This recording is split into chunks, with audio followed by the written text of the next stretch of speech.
నమస్తే, welcome to Olga times. నేను Gauri. KCR SIT అధికారులకు లేఖ రాశారు. ఇప్పుడు మున్సిపల్ ఎన్నికల సందర్భంగా విచారణకు హాజరు కాలేను అని ఇంకొక డేట్ ఫిక్స్ చేయమంటూ కూడా లేఖ రాశారు. దానికి అధికారులు కూడా స్పందించారు. మరి ఎప్పుడు విచారణ జరిగే అవకాశం ఉంటుంది, మరి ఈ రాజకీయ పరిణామాలు ఏ విధంగా మారే అవకాశం ఉంటుంది అనేది ఈరోజు చర్చిద్దాం. దీని మీద వివరించడానికి ప్రముఖ రాజకీయ విశ్లేషకులు బండారు రామ్మోహన్ రావు గారు ఉన్నారు. వారితో మాట్లాడదాం. నమస్తే సార్. నమస్కారం, చెప్పండి సార్. ఈరోజు చూసుకుంటే సిట్ అధికారులకు కేసీఆర్ లేఖ రాశారు. ఇప్పుడు మున్సిపల్ ఎన్నికల సందర్భంగా పార్టీ శ్రేణులతో భేటీలు నిర్వహిస్తున్నాము. సో ఈ సమయంలో విచారణకు హాజరు కావడం కుదరదు, కాబట్టి ఇంకొక డేట్ ఫిక్స్ చేయండి అంటూ కూడా ఆయన లేఖ రాశారు. దానికి అధికారులు కూడా స్పందించారు సానుకూలంగానే. సో నెక్స్ట్ ఎప్పుడు విచారణకు పిలిచే అవకాశం ఉంటుంది, అసలు కేసీఆర్ని ఏం ప్రశ్నలు అడిగే అవకాశం ఉంటుంది? వాళ్ళు ఏం ప్రశ్నలు అడుగుతారు మనం ఊహించలేం, కానీ మొత్తం మీద ఈ 243/24 పంజాగుట్టలో ఫోన్ ట్యాంపింగ్ మీద మన నమోదైన కేసులో మీ పేరు వస్తుంది, మీరేమంటారు, దీనికి మీరేమైనా బాధ్యులా, మీకేమైనా సంబంధం ఉందని అడుగుతారు. అదే దాన్ని తిప్పి తిప్పి ఏదే అడుగుతారు, ఏమన్నా అడుగుతారు. నా ఉద్దేశం నిన్నటికి వాడి పరిస్థితులు ఏం మారలేదు. నిన్ననే నోటీస్ ఇవ్వడం జరిగింది, వెంటనే ఆ నోటీసు జవాబు ఇవ్వడం కూడా జరిగింది కేసీఆర్ గారు. కాకపోతే చరణంగా సిట్ ఏమి బలవంతంగా నందినగర్ కు వెళ్ళి అక్కడ ఇచ్చిన దానికి కారణం కూడా ఏం జరిగిందంటే, అసెంబ్లీలో కేసీఆర్ గారి అడ్రస్ నందినగర్నే ఉన్నది. ఆయన ఎమ్మెల్యేగా ఎన్నికైన తర్వాత వాళ్ళ అఫిడవిట్ లో పేర్కొన్న అడ్రస్ ఏది ఉంటుందో అదే ఉంటది కదా. అప్పుడు ఎర్రవల్లి రాయలే కనుక నందినగర్ పోయి ఆయన సొంత ఇంట్లో పని వాళ్ళకి ఇచ్చొచ్చారు. నోటీసులకు వెంటనే స్పందించిన కేసీఆర్ గారి మన తరఫు న్యాయవాదులు వెంటనే దానికి జవాబు తయారు చేసి పంపారు.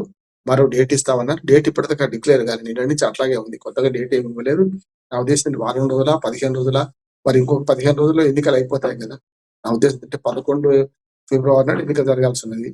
13కు మనకు రిజల్ట్స్ వస్తాయి కనుక 15 దాకా, ముఖ్యంగా 16 దాకా ఈ ఎన్నికలు కూడా అమల్లో ఉంటుంది. ఎందుకంటే మేయర్ల ప్రమాణ స్వీకారం, అట్లాగే చైర్పర్సన్ ప్రమాణ స్వీకారం 16 నాడు ఎన్నిక, ప్రమాణ స్వీకారం అప్పుడే అవుద్ది కనుక 16 అంటే అదొక 16 రోజులు. ఇవాళ 30లో ఉన్నాం కదా, ఇంకొక రోజు 17 రోజులు మొత్తం అయిపోతుంది. కనుక వారం రోజులప్పుడు పిలుస్తారా, లేకుంటే ఇప్పుడు నామినేషన్లే జరుగుతున్నాయి. రేపు స్క్రూటినీ, ఎల్లుండి పోతే మనకి 2 రోజులు విత్డ్రా ఉంటుంది. స్క్రూటినీ తర్వాత జవాబులు 3 దాకా అయితే పెద్దగా పనే ఉండదు యాక్చువల్గా రాజకీయ నాయకులకు. కనుక ఈ లోపట్నే 3 ఫిబ్రవరి లోపల రమ్మంటారా, లేదు వారం రోజులు టైం అడిగారు కనుక 5, 6 అంటారా, మేము ప్రచార పరువులు ఉంటామని మళ్ళీ అప్పుడు ఆబ్జెక్షన్ చెప్పొచ్చు కదా. అంటే ఇదంతా ఎట్లా ఉందంటే, సిట్టేజ్ నిర్ణయం తీసుకుని 2 నోటీసులు జవాబు ఇవ్వలేదు, ఇస్తామని చెప్పలేదు, ఎక్కడ విచారణ కూడా జరగలేదు. కానీ విచారణకు మాత్రం ఎర్రవల్లి తన ఫామ్ హౌస్ కి రమ్మని ఇంటి నెంబర్ తో సహా, పిన్ కోడ్ నెంబర్ తో సహా ఆయన ఇచ్చారు. చూశాం కదా మనం ఆ జవాబులో. కనుక అక్కడనే జరుగుతుండొచ్చు, ఎర్రవల్లి ఫామ్ హౌస్ కే పోతుండొచ్చు వీళ్ళు. అంటే 160 స్టేట్మెంట్ కూడా 160లో సిఆర్పిసి 160లో స్పష్టంగా ఉందంటే, ప్లేస్ భౌగోళిక ఎప్పుడు కూడా అది పెద్దగా ప్రభావం చూపించదు. ఎవరింటికి పోయినా సరే, వాళ్ళు ఇంట్లో కూర్చుంటే బాంబేది వేడు కదా ఆయన, కనుక అట్లా చేయొచ్చు ఎక్కడైనా సరే ఉన్నది. 65 ఏళ్లకు పైగా వృద్ధుల్ని కానీ, లేకుంటే 15 ఏళ్ళు పిల్లల్ని కానీ, మగపిల్లలు అయితే వాళ్ళకు ఈ చట్ట ప్రకారం రక్షణ ఉంది. తర్వాత మహిళలు అయితే, పిల్లలు కానీ మహిళలు ఎవరినైనా కూడా పోలీస్ స్టేషన్ పిలుపుకోవడానికి వీల్లేదు కనుక చట్ట ప్రకారమే సిట్టు పోయింది. చట్ట ప్రకారమే మాకు ఈ అవకాశాలని మీరు తెలిపారు. రేపు ఏం జరుగుతుంది చెప్పలేం, కానీ ప్రశ్నలు జవాబులు అంటే అదే ప్రశ్నలు తిప్పి తిప్పి మళ్ళీ అడుగుతుంటారు. ముఖ్యంగా ఈ ఫోన్ ట్యాపింగ్ జరిగిందా లేదా లేదని నాకేం తెలుసు, అధికారులు అడగండి అంటాడు. తర్వాత జరిగితే మీ ప్రమేయం అని ఉందా, ముఖ్యమంత్రి కదా మీరు అని చెప్పి. అట్లాగే హోంశాఖ ఉంది కదండి, వాళ్ళని అడగండి. హోంశాఖ ఆయన పరిధిలో లేదు అప్పుడు. ఇప్పుడేమో రేవంత్ రెడ్డి గారు హోంశాఖ చూస్తారు, విద్యాశాఖ చూస్తారు, కానీ ఆయన పరిధి లేదు అప్పుడు. కనుక హోంశాఖ మినిస్టర్ని అడగండి అంటారు. మరి అప్పుడు ఏం చేయాలి, హోంశాఖ మినిస్టర్ని పిలవాలి కదా. అంటే ముఖ్యమంత్రి బాధ్యత ఎట్లా అవుతున్నారు, ఎంతసేపు వీళ్ళు గుడుగుడు కొంచెం ఏమాడుతున్నారు అంటే, కేసీఆర్ కుటుంబం చుట్టే రాజకీయం తిప్పుతున్నారు, కేసీఆర్ కుటుంబం చుట్టే ఈ కేసు అంతా తిప్పుతున్నారు తప్ప ఇంకోటి ఏం లేదు అంటున్నాను నేను. కొండంత ఎరకని పడతారా లేదా తర్వాత, కానీ తవ్వే పద్ధతులు సరిగ్గా లేదు అంటున్నాడు. సొరంగం ఇటు పక్క నుంచి అటు పక్క బయటకు వెళ్ళాలంటే సొరంగం తవ్వే పద్ధతి ఎట్లుండాలి, దగ్గరగా ఎక్కడ ఉందో అటు తవ్వే ప్రయత్నం చేయాలి. అది విడిచిపెట్టి ఏం చేసిండు, కొండ అడ్డంగా ఉంటే అడ్డంగా సొరంగం తవ్వుతారు, కానీ నిలువుగా ఎవరు తవ్వడు.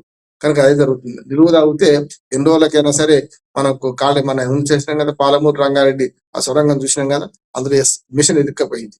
ఇప్పుడు ఇది అట్టాగే జరుగుతుంది అంటున్నాడు. మిషన్ ఇరుక్కపోయిన మన సాగునీటి ప్రాజెక్టులను ఇప్పుడు వీళ్ళ విచారణ సొరంగం కూడా అట్లాగే సాగుతుంది. నిలువుగా అంటే కొండ ఎటువైపు పొడుగు ఉంటే ఆ పొడుగు సొరంగం దొక్కపోతుంది, అప్పుడు బయటకు వెళ్ళడం ఉండదు, లోపలికి కూడా ఉంటది. అంటే ఇట్లా జరుగుతుంది అనుకున్నాను. అయితే ఈ వారం రోజులో 10 రోజులు విచారణకు టైం ఇస్తారు. మళ్ళీ ఎర్రవల్లి ఫామ్ హౌస్ కి పోతారా, హైదరాబాద్ పిలుస్తారా, హైదరాబాద్ మాత్రం ఎంచుకున్న ప్లేస్ వారిదే అవుతుంది కానీ వీళ్ళది కాదు. కనుక ఎరావలి ఫామ్ హౌస్ కి వదిలొచ్చు భద్రత మధ్యన. సరే ఆ రోజుకి ఏం జరుగుతుందో చెప్పలేం కానీ ప్రశ్నలు మాత్రం రొటీన్ ప్రశ్నలే ఉంటాయి. ఏవైతే మీరు నేను నిందితుడిగా ఉన్నారా, లేకుంటే మీరు అక్కడ ఏమైనా విషయాలు తెలుసా, మీరే ఆదేశాలు ఇచ్చారు ప్రభాకర్ రావు, ఇవన్నీ అడుగుతారు. ఏమి నాకు తెలియదంటాడు కనుక నేనే ఆదేశాలు ఇచ్చాను అన్నాడు కదా అంటే కూడా 160 స్టేట్మెంట్ చెల్లదు కోర్టులో. ఒకవేళ అప్రూవర్ గా మారిపోయి నేనే అన్ని చేశాను, కర్త కర్మ క్రియ నేను అన్నా కూడా రేపు కోర్టులో 160 స్టేట్మెంట్ జరగదు. పోలీసుల ముందు కన్ఫెస్ అయిన స్టేట్మెంట్ ఏది కూడా కోర్టు పరిధిలో చెల్లుబాటు కాదు. మళ్ళీ దానికి ట్రయల్ కోర్టు ఉంటుంది, ట్రయల్ నడుస్తుంటది కనుక చూద్దాం ఏం జరుగుతుందో. Okay sir, thank you so much.